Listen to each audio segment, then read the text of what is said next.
KPU berpotensi umumkan hasil Pilpres palsu. Solihin MS.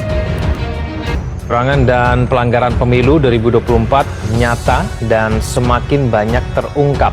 Masing-masing tim pemenangan Capres-Cawapres 01 dan 03 meyakini rekayasa pemilu terjadi dari hulu ke hilir secara terstruktur, masif, dan sistematis. Kita ingin pemimpin dipilih oleh rakyat, bukan dipilih oleh istana. Yang kita perjuangkan adalah pemilu yang jujur dan adil, pemilu yang konstitusional, pemilu yang tidak curang, pemilu yang tidak menggunakan bansos, pemilu yang tidak digerakkan oleh kekuasaan negara, kekuasaan istana, kekuasaan Jokowi. Karena kalau pemilu itu sudah tidak jujur dan tidak adil, digerakkan oleh kekuasaan istana, kita tidak mungkin mendapatkan pemimpin yang sebenar-benarnya. Kita ingin pemimpin dipilih oleh rakyat, bukan dipilih oleh istana.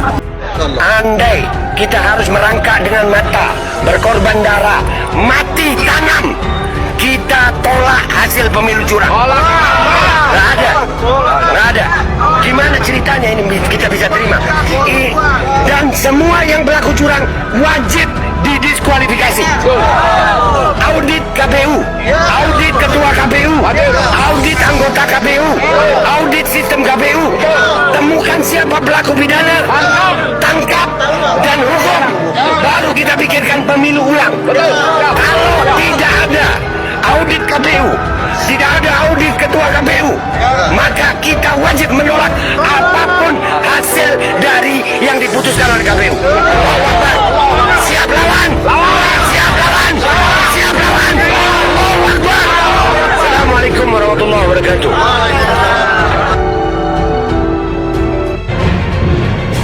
KPU berpotensi mengumumkan hasil Pilpres palsu hasil rekayasa, lalu meminta pihak paslon 01 dan 03 untuk menerima atau mengajukan gugatan ke Bawaslu dan MK.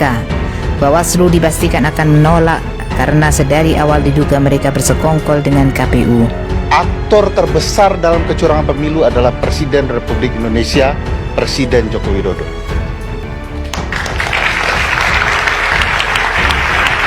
Saya nanti akan bicara kecurangan, Mas Aiman. Saya mau mengungkapkan dua teori yang janggal terjadi dalam pemilu 2024 dan nanti bicara data-data dan silahkan kategorikan ini sebagai kecurangan atau tidak. Kejanggalan pertama, bahwa tidak lumrah dalam sistem presidensial. Ada seorang presiden yang memiliki partai. Berbagai indikasi kecurangan dan pelanggaran pemilu dalam Pilpres 2024 semakin banyak terungkap. Tim Nasional Pemenangan Anies Mohaimin, Timnas Amin mengatakan ada 9 pola kecurangan dalam pemilu kali ini yang diyakini merupakan tindakan terstruktur, masif, dan sistematis.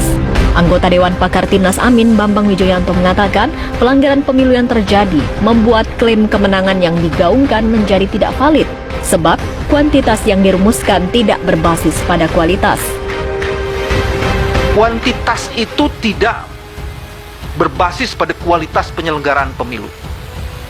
Sehingga klaim kemenangan itu menjadi tidak valid karena kuantitas yang dirumuskan itu tidak berbasis pada kualitas penyelenggaraan pemilu yang diatur oleh undang-undang itu. Yang lebih menyedihkan lagi sebenarnya, legalitas yang dihasilkan itu sama sekali tidak mempunyai dasar legitimasi. Mas SS, Mas Sudirman tadi mengatakan seperti itu. Kalau kecurangan terjadi, integritas tidak terjadi, fairness tidak terjadi, bagaimana legitimasi bisa dibangun atas legalitas kuantiti yang tadi dikemukakan? Kami hampir sampai pada kesimpulan bahwa masif, sistematik, dan terstruktur itu benar-benar terjadi dengan kualitas kadar pelanggarannya yang jauh lebih dahsyat ketimbang tahun-tahun sebelumnya. Tim Pemenangan Nasional Ganjar Mahfud juga mengungkapkan adanya rekayasa pemilu yang sistematis dari hulu ke hilir. Saya yakin Pak Usman ini atau Paman Usman ini juga menahan beban yang luar biasa berat. Kalau orang normal, Pak Man Usman ini pasti akan depresi yang luar biasa karena tekanannya begitu besar. Apalagi sekarang dia menjadi salah satu hakim MK yang banyak dilaporkan ke MK, Majelis Kehormatan Mahkamah Konstitusi.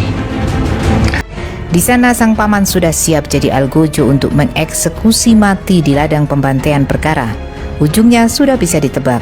Kecurangan paslon 02 tidak bisa disentuh hukum dan tetap dinyatakan menang.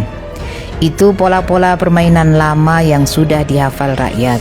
Jangan sekali-kali bertindak bodoh mengikuti permainan licik Jokowi sang pendusta.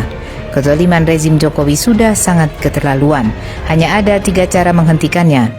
Pertama, dimakzulkan melalui hak angket DPR. Hancurnya Mahkamah Konstitusi untuk meloloskan satu putra presiden itu kejahatan di mata rakyat. Itu fakta.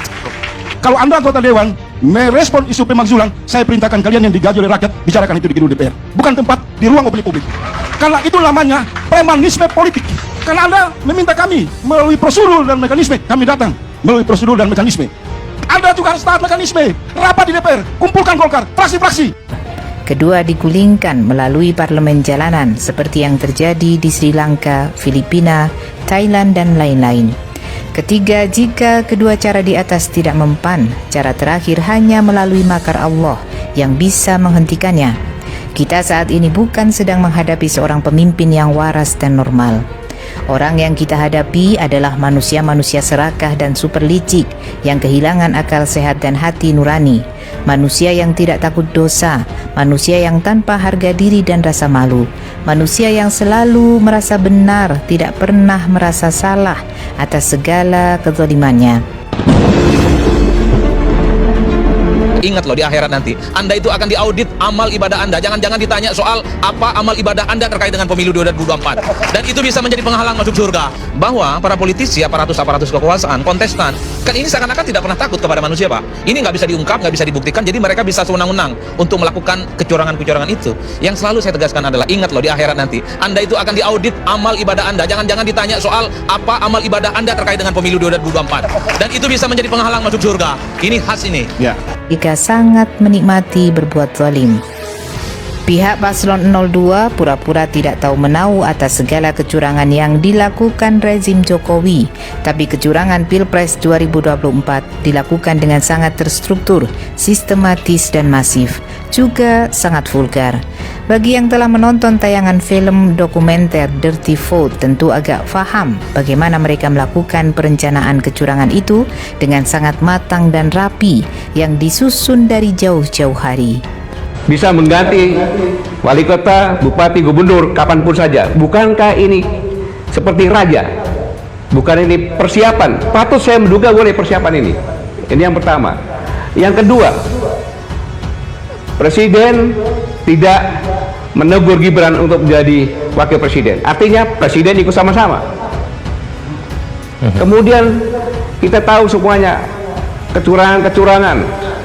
Digembosinya mobil Amin di Sumatera Utara, Jalan Sudirman, 7 oleh Disub. Kemudian aparat dari Satpol PP, pernyataan. Banyak lagi gambar kepala desa dikumpulkan. Ini bukan saya saja, di pelosok-pelosok dari survei dari generasi muda IPI menyasar semuanya dan mereka mengerti itu, melihat dan sangat